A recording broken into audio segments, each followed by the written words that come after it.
to you, but last night. But I'll share this screen, and because Sammy and I had a bunch of these clips that I'll end up using with the Danish girls, but I sort of titled them all sort of what do we like and what do we learn from these clips, and this one, a couple of them are from they're from the Danish Elite League semifinal between Brynäs in black.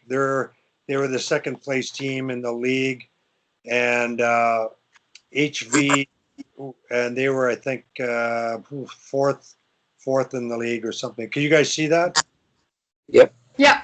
So anyway, one thing because I do have to leave quickly, that I'm going to point out to all of you guys while you're watching it is, as the player is coming, this happens a lot in the NHL too for goalies. So obviously I watched the clip from the goalie's angle, but she's coming through, and this goalie here should be out above her post and not have her foot linked already to the post, which is causing her to go down in a reverse VH, an RVH, and it will make her blocker end up on the ice, which it never should be. She should just be in a position facing that player, which then forces her to then have to, from that position, recover very quickly, which she does a really great job of recovering from her mistake. But it is a mistake. So a lot of players in the NHL, I think it's 24 in black, will come in, see the goalie have gone down in this position and put it over their shoulder. You see she has an opening right there. NHL players can hit that. So if you just keep going with the clip, Tim, you'll be able to see the save she makes, which is great. She recovers because it pops out in front and she has to make this huge save. But in essence, I mean, it's a great shot and it's a great save. It should be just an easier transition from her post to just stepping over to the middle to make that save. I just want to make that comment because probably lots of you guys, what I need to hear is all of your comments on all of the other things going on in the ice, but unfortunately I do have to run. Sammy, before you go, my criticism of NHL goaltending is the butterfly forcing them to go down soon, and precisely what you're talking about. They're very prone top corner. They may be more conscious of it right now since the games got started, but I was doing the color commentating for the Montreal game on Monday night, and the previous game that Montreal played on Sunday, the same thing happened. I think it was Jake Allen went down, and the guy just roofed it right over him because he saw the opening. So it happens. And what I noticed the next game, Carey Price, he was stepping off the post, and he was just in a butterfly. He was just in a stand-up ready position, not going down.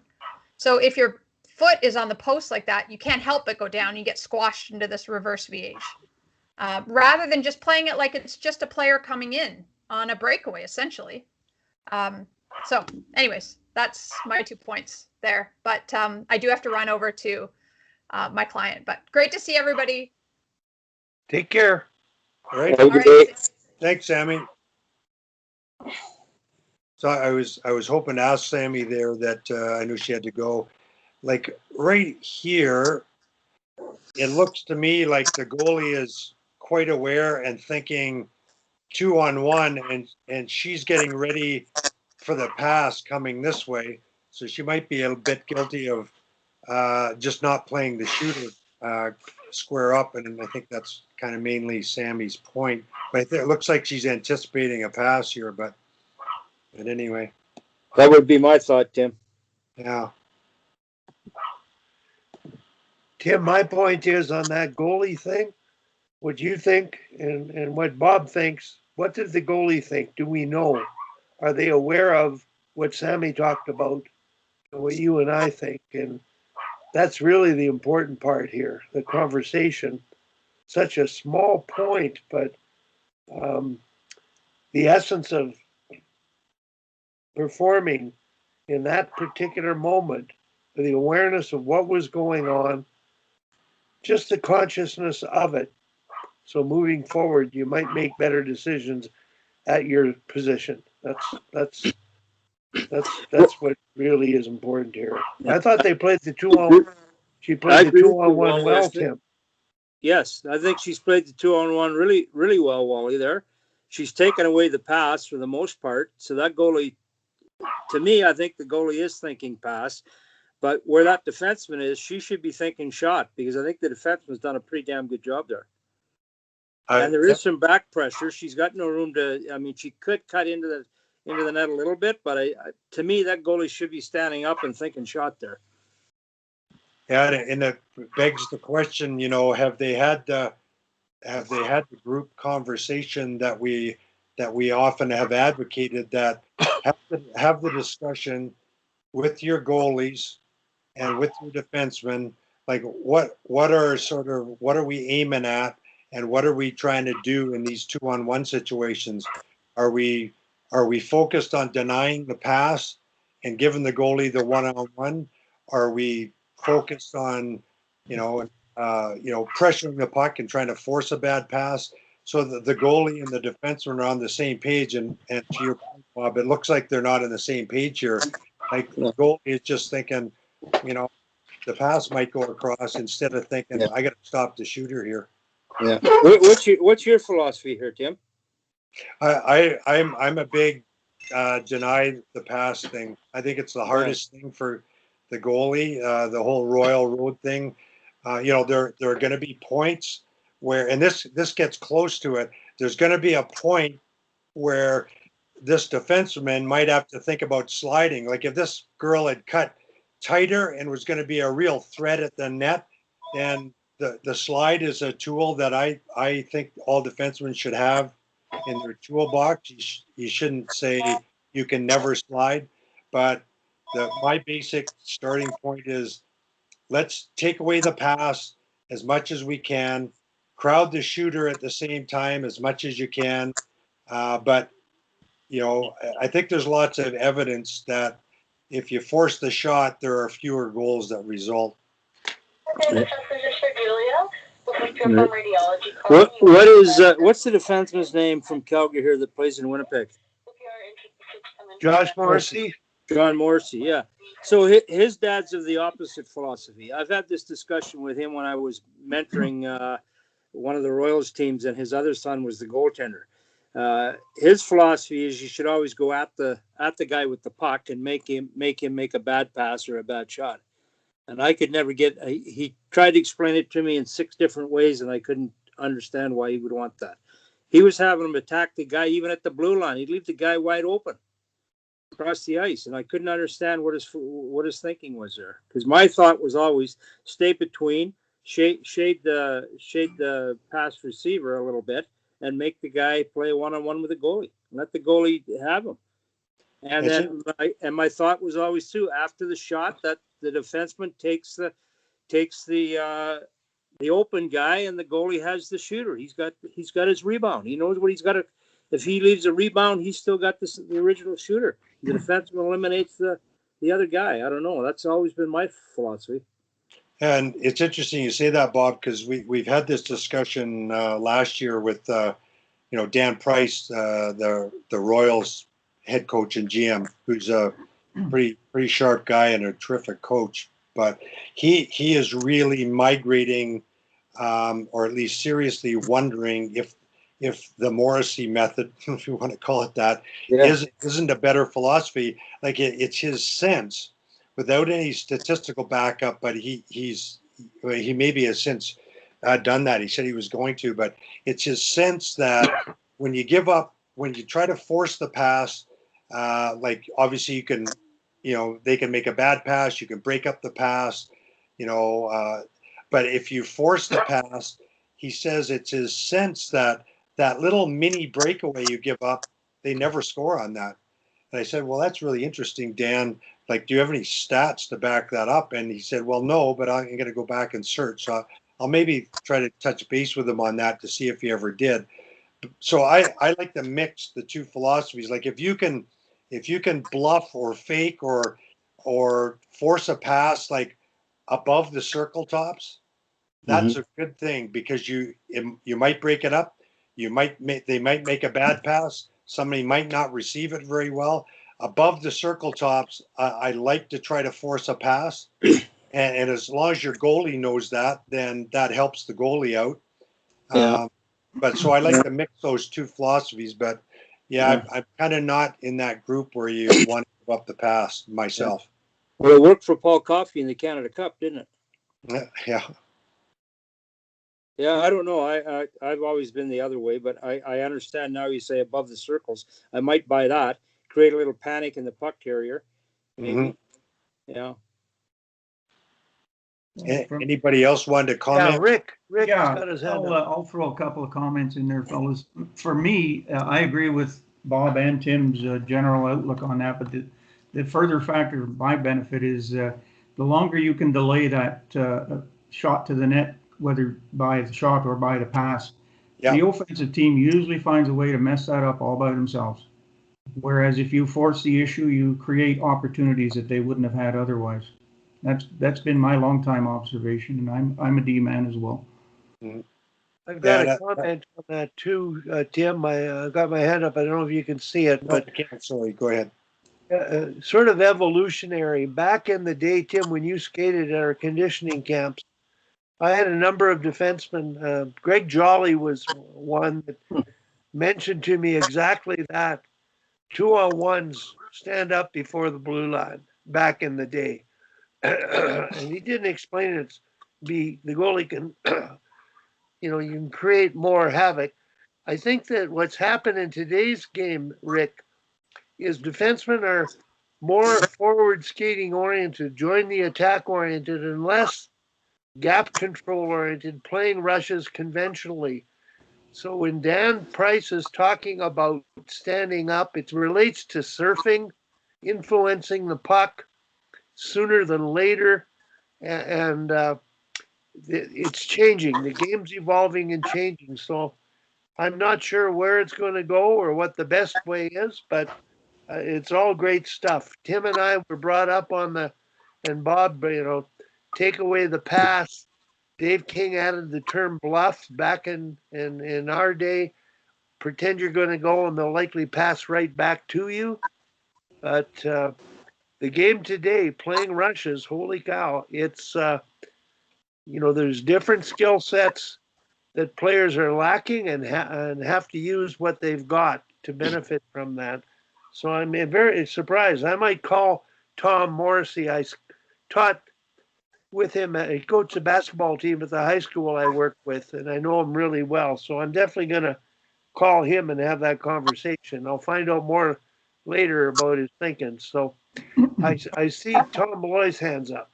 Go ahead, Tom. Yeah, I just remember I had a conversation with Jyrki Lume when I was doing a hockey camp in Välimäki, and that's when Vancouver beat Calgary, and he had a 2-on-1 with Fleury and Reichel, and he overplayed Fleury because he said he wouldn't use it, but he said Fleury had scored on a rush from about the dot. He took a shot and beat that goalie that was it Kirk somebody or McLean. Anyways, yeah, McLean. So he overplayed Fleury, and Fleury got the pass over to Reichel, and Reichel put it top corner, but McLean threw his leg up there and made the save that won them the series. But he said that was his thinking there. Because it was Fleury. So I'm saying it depends who the player is too. If you got some slug going down there, maybe you let him shoot and you make sure the pass doesn't get over. So a little bit of reading that too. So what are you going to do with McDavid? Pray? Well, he shot right at him last night. Went right under him. The goalie was guessing 19,000 things, and see, and that's my reason why I think you have to take away the pass so the goalie doesn't have to think. Let him have one thought, the shooter. I kind of see where Tom says like up high in the like early at the blue line between the blue line and the top of the circles. Maybe I can see that because then that little mini breakaway, it's a one on the goalie there, and no decision to be made because it's far enough out. He's got time. Boy, the closer you get to the net, I think the more imperative it is to take away the pass. Well, I think if McDavid's going down on his off wing like he did yesterday, you play him more. But if he's doing that same one on the left side, I think you play the pass more. So I think it's a read too, the player and the side he's shooting from, stuff like that. Yeah. And I think at the highest levels, like that can be a factor. Like know who you're faced with on the 2-on-1. You know, at lower levels, I don't think they're gonna really take that in. Anyway, the basic point is that it's important to have a starting point for the goalie and the defenseman. Like what's our basic philosophy, and the game is read and react, of course. So would you look And for I'll handedness? just throw in really quickly, like on Wally's sort of surfing point is, you know, Peter Ellender, who I work with the Danish team. He and his son's a pretty good 16-year-old D. He coaches his son in those situations.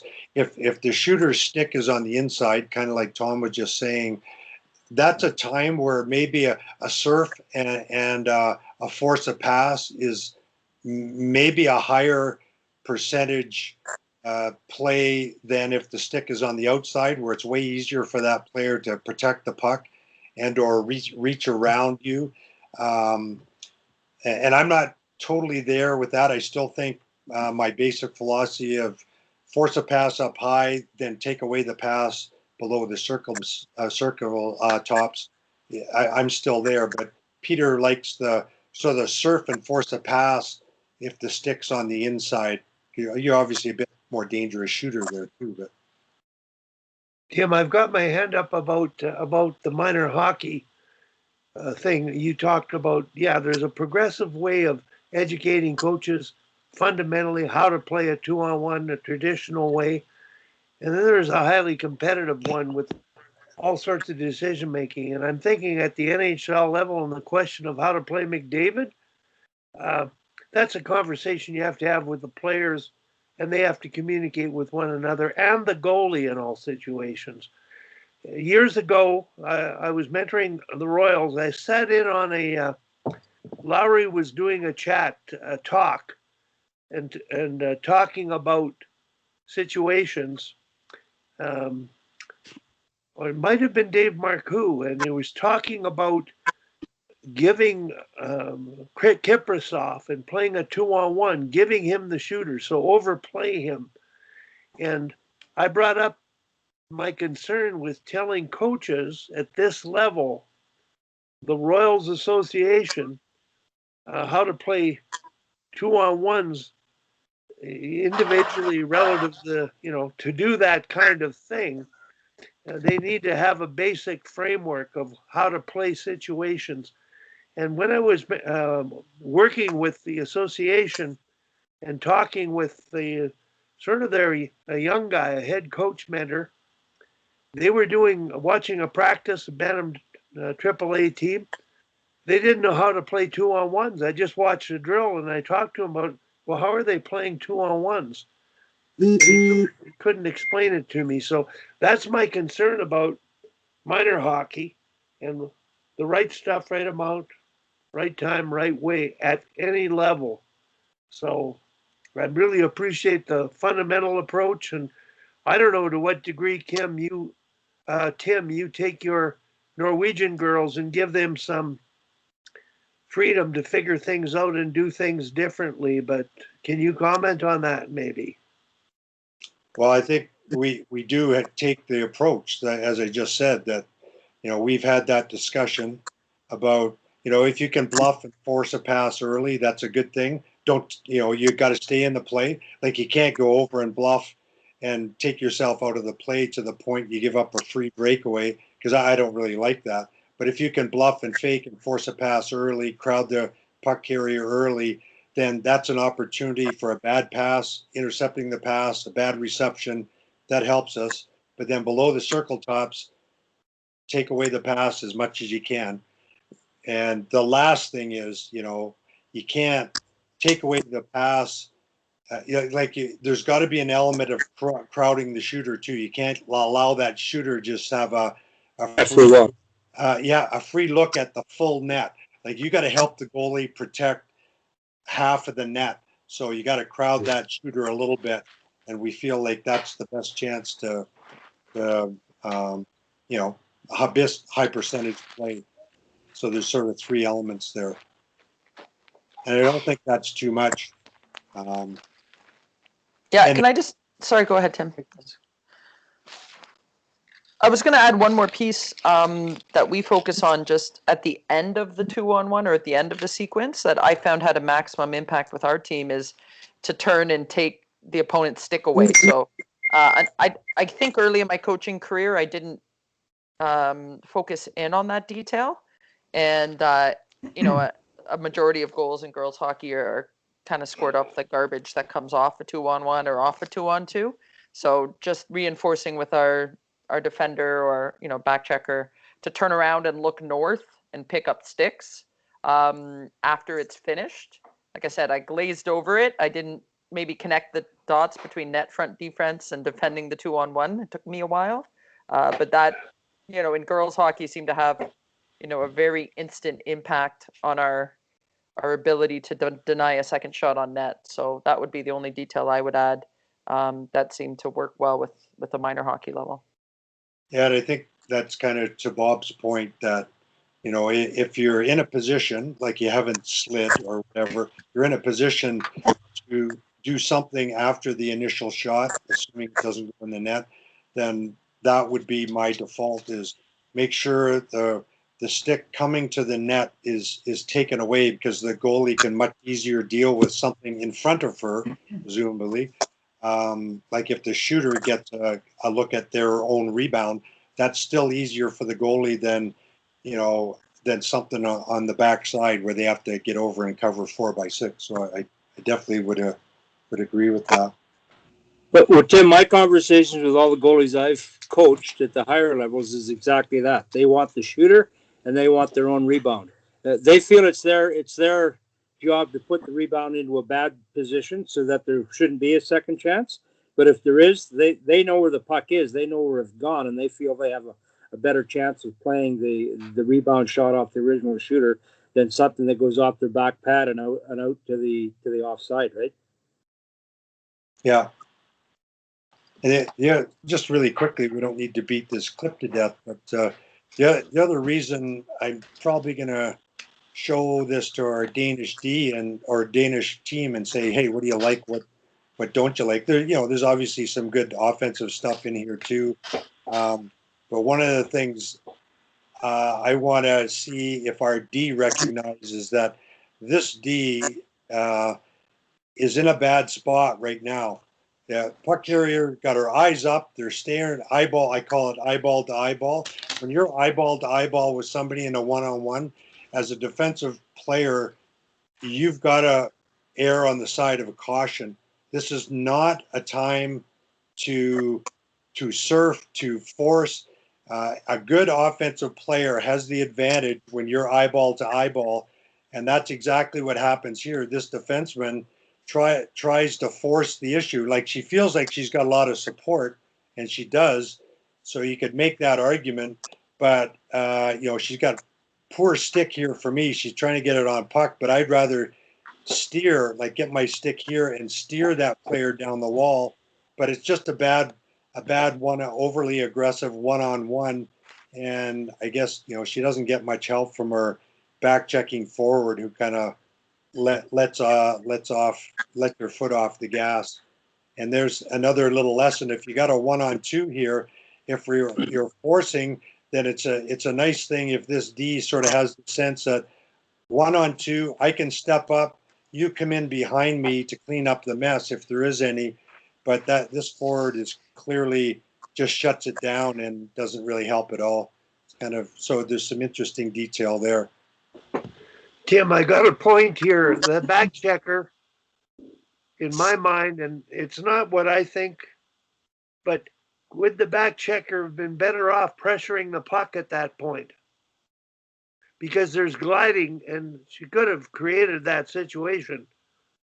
There's a back checker surfing the puck carrier, continue the surf, allowing the defender to stay in the middle. And, you know, that's my thought. what are they thinking? Do they see this in terms of working things and figuring things out? It's not a bad thought because clearly it perhaps could have worked out. I don't like these situations where the offense gains the blue line. Our instructions generally are if you're a back checker and you can't eliminate this player by the blue line, then you should be focused on somebody else. And this would become the D's man. Because what happens when that back checker keeps coming, what's the obvious play here is to drop it here. Drop it. Yeah. And so this D cannot cover this player. This back checker can easily eliminate that player one-on-one, one-on-one, one-on-one. That's the ideal way to handle it. Having said that, I would agree in this situation, the D had such a brutal gap that it might have been better for the D to just wave this forward to stay on the puck carrier and then be prepared to step right up. It would have been a possible solution. Yeah. And to Sammy's, in some ways, somebody made the point, like, if I'm the offensive, looking at the offensive side, I probably would have wanted 24 to maybe attack the net a bit better there. But this is incredible vision by her to know that 41 is going to be open. And I don't even know. I just had a thought. Did she? Oh, it hit the goalie's stick. I think it came off the goalie. Yeah. Yeah, she was trying to make the pass to the player in front of the net. At first, I thought, man, how did she know this player was there? But she's trying to make this pass right here. And Yes. it hits, and the goalie gets her paddle down, and it goes right here. Yeah. Hell of a glove save. Anyway. But going back to the blue line there, Tim, I think that's where communication, that you have to know what each player is going to be responsible for there. Yeah. Right? Like that drop pass is definitely there. The back checking forward could have taken the puck carrier. The defenseman really has poor stick position and overcommits too soon. Like she has a poor angle. Mm-hmm. Right? Like there's a lot of things defensively there that could be changed, but I think that's something that needs that they could easily practice. I mean, the forward has totally kind of given up on the play. Is maybe anticipating the drop pass. I'm not sure. Yeah. I mean, I just really like again, if the forward can physically engage this player by the blue line, I'm all for it. Keep coming. If you can't, then think about a trailer. So right here, if she just says, okay, that puck carrier belongs to the D and I'm going to eliminate this trailer, then it becomes, like you said, it becomes one-on-one, one-on-one, one-on-one. There's help coming here. And then there's D, if she's just patient, lets this player carry it deep in here and then maybe confronts down in this area, I think nothing happens there. But well, that's how I would play it. Exactly how you described it. Anyway, I think fun discussion, good discussion. Anybody else? Anything else? I always Tim, I was gonna say I've been watching the NCAA. I watched the quarterfinal games, 3 of the 4 quarterfinal games. My former captain is the captain of Providence College, and she's a defensive defenseman. Has always been a defensive defenseman, and they drew